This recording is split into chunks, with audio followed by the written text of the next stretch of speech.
Indisputably, human survival completely depends upon Earth's resources. Everything we call a necessity at one point belonged to the Earth.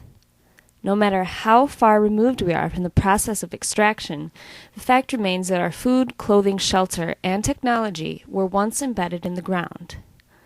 Until recently, the characteristics of the environment determined a human's lifestyle. Today, however, the thinking has been reversed.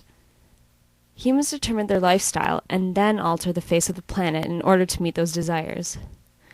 Western society continues to maximize consumption while ignoring its responsibility to reimburse the Earth.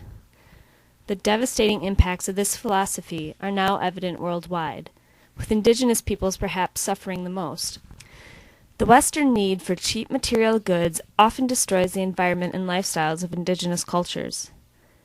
Battling this phenomenon proves difficult and exhausting. After all, giant corporations control many government decisions and policies. This unbelievable and disheartening truth may rally people into resistance, but the tiring effort regularly results in discouragement. How then can we shift the Western paradigm without repeatedly encountering a sense of hopelessness? We start at the bottom. We start with ourselves. In order to supply cheap energy to Mexico and parts of the U.S., plans are underway to develop a 260-meter dam in Costa Rica. Another benefactor of this project would be the Aluminum Company of America, which expects to mine 120 million tons of bauxite in the same South American country. To build the dam, 25,000 hectares of Raicura, Turaba, and Baruca indigenous territories would be flooded. The logging of trees and building of highways deteriorate soil, yet this is what is planned for the region. In the end, indigenous nations will lose their land and lifestyles, while getting nothing in return. Tourists are the main cause of concern for the Yarawa people in the Middle and South Andaman Islands in the Bay of Bengal. In a span of 150 years, the Andamanese population dropped from 5,000 to 400 because of disease carried by foreigners. Although the Indian government views this as a concern, their action to avoid future tourism has not been remarkable. As the director of the Indian Tourist Office in London, Alka Kohli declared, "The government of India is very keen to further promote the Andaman Islands as a tourist destination." The Philippine government has welcomed a Norwegian mining company that wants to strip mine 24,000 acres in the mountains of Mindoro. Studies concluded that 40,000 tons of nickel and 3,000 tons of cobalt would be processed each year. However, Mangyan, Alangan, and Taidawan indigenous peoples joined with Catholic church groups, human rights and environmental activists and farmers to stop the mine project. In order to avoid deforestation, flooding, erosion, pollution, and the 4 million tons of waste from ore processing into the ocean each year that would ruin fishing, they collected 25,000 signatures to protest the mine. A more local problem affecting the Keweenaw Bay Indian community and the Upper Peninsula in general is Rio Tinto's proposed sulfide mine on the Yellow Dog Plains. The sulfuric acid created from the mine would cause acid mine drainage. This drainage can form red, orange, or yellow sediments in the bottom of streams, which can disrupt the growth and reproduction of fish or kill aquatic plants and animals. When the Great Lakes contains 18% of the world's fresh water, and it takes 190 years for contaminants to cycle through Lake Superior, it is no wonder why locals oppose the mine. Water contamination is not the only worry.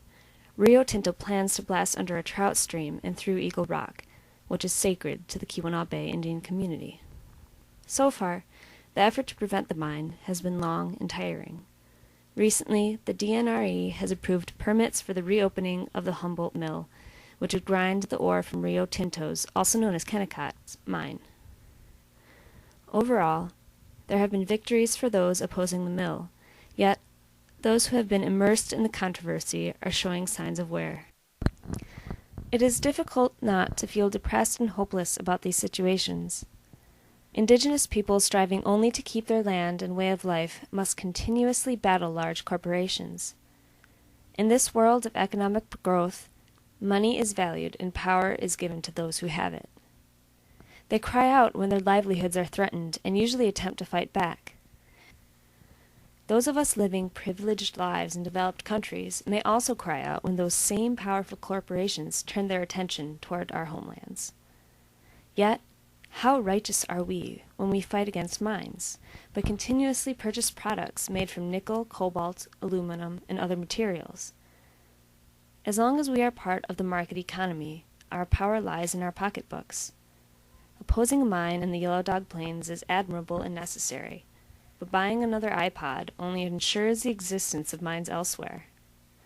The same holds true with all of our resources. When there is a high demand, companies will provide it. Policies and regulations for these companies are obstacles easily overcome. After all, they know that the public will accept their product in the long run. Like it has been said by so many, a paradigm shift needs to occur. As Annie Leonard proclaimed, you cannot run a linear system on a finite planet indefinitely. Our planet simply cannot provide for us at the rate or degree we currently want it to. The sense of hopelessness created by political strategies for change can be overwhelming. Many times our efforts throughout a struggle may seem in vain. Perhaps the solution lies in turning one's attention towards oneself and how we impact others with our actions. No longer will we be a contributor to the system of taking resources from indigenous peoples. The task will not be easy. We have grown up in a society where we are ignorant about where all of our resources come from. Opening our eyes to this will lead the way into finding solutions to current environmental problems. As for now, we need to focus on self-education. With this, we can change our own lives and hopefully inspire others.